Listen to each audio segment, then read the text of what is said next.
2025년 12월 21일 일요일 엘리니의 일기. 오늘의 날씨 전국적으로 구름 조금. 정우영은 부활할 수 있을까라는 썸네일 제목에 시즌2를 붙인 이유는 지난 시즌 겨울에, 정확히는 올해 1월에 똑같은 제목을 달았던 기억 때문이다. 작년 그 얘기를 했던 건 2022년 시즌 35홀드로 홀드왕에 올랐던 이후 2023년 시즌팀은 영광의 통합 우승을 했지만 정우영은 처음으로 4점대, 그것도 후반에 평자를 기록하면서 필승조라고 보긴 어려운 활약을 해줬고, 2024년도에도 뼈조각 제거 수술의 여파도 있었겠지만 어쩜 그렇게 23년도와 엇비슷한 4점대 후반 평자에다가 여옥시 필승조라고 하긴 쑥스런 성적이긴 했지만, 그래도 준프로 어처구니 없었던 엔딩의 마운드에서 그때 기억에 그래도 구원으로 등판했던 투수들 중 그나마 토다토 같은 기억이었는데 하고 찾아봤더니 프로배 올라가선 또 형편없긴 했었구나.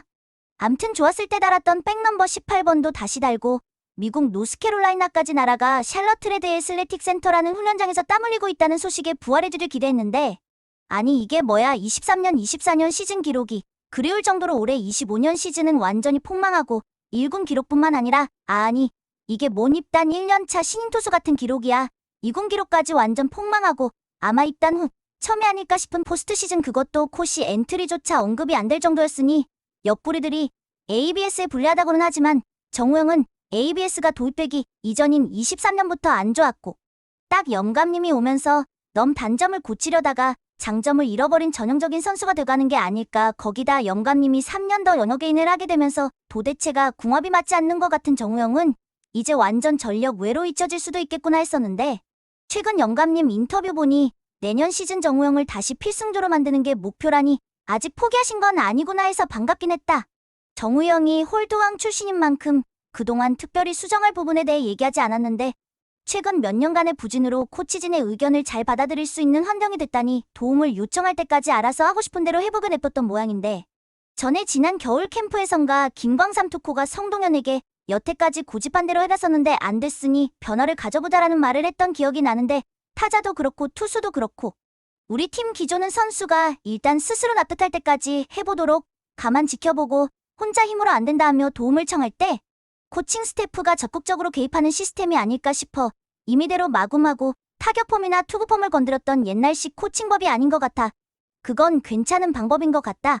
난 작년 시즌 정우영이 몸의 근육을 다 빼면서 한창 강속구를 뿌렸던 시절을 잊고 초심으로 돌아가 스피드 대신 공의 움직임으로 승부한다던 내용에 대해선 과연 그게 최선일까 하는 생각도 들었었는데, 거기다 전체 선수들 구속 측정을 트랙맨으로 통일하면서 전체적으로 2kg쯤 상승 측정되는 게 정상이라는 올해 구속을 보면 작년 시즌보다 더 떨어졌다고 보는 게 맞고, 근데 또 구속을 확 뻥뛰기 시켰던 2022년부터 이닝당 출루 허용률 WHIP가 부쩍 높아지면서 이유는 아까 봤던 것처럼 1점 중반대 이하로 한 번도 내려온 적이 없었다니 다시 구속에 신경 쓰지 않고 초심으로 돌아가는 투구가 맞는 것도 같고, 내년 시즌을 앞두고는 어떤 승부수를 던질지 구체적으로는 모르겠으니 그냥 지켜보고 응원이나 하기로 했다.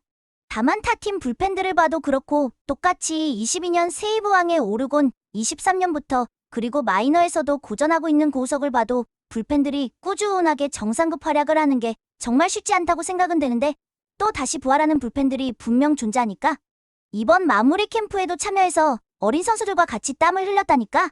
그리고 워낙에 성실한 선수라고 알려져 있으니까.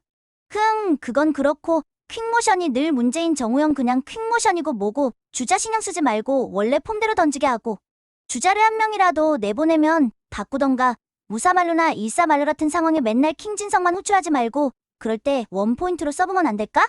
짧게 연투로 말이지. 정우영은 연투 능력도 장점이 아니었던가? 어차피 크보는 세타자 의무 상대 같은 룰도 없잖아. 그러나 이건 선수도 벤치도 바라는 바는 아니겠지? 크보 룰하니 내년부터 피치클락이 주자 없을 때 20초에서 18초, 주자 있을 때 25초에서 23초로 2초씩 줄인다는 개정물이 생각났다. 아, 다 좋은데 견제일수 제한은 내년에도 없다고 한다. 아니 뭐 메이저처럼 견제일수를 딱 3번으로 제한하란 얘기도 아니고 5번이던지 7번이던지 정하게 하도 하지. 아 몰라, 내년에 또 킹진성 10번 넘게 견제한다고 뭐라 하지 말라고. 근데 작년 이맘때쯤 정우영에 대한 얘기했던 걸 다시 돌아보다 보니 1년 전 정우영과 같은 샬럿 레드 애슬레틱 센터에서 구슬땀을 흘렸다던 조상우, 임기영, 이상규, 그리고 두산 최원종까지 다들 올 시즌 뭐 그닥이었잖아. 엘리니의 일기 끝. 나가자 LG 싸우자 LG 이기자 LG 파탱이 LG 서울의 사나이 재밌는 LG가 멋진 승부 잡히한 LG 뜨거운 가슴으로 싸워 이기자 하하하하 나가자 LG 싸우자 LG 이기자 LG 멋쟁이 LG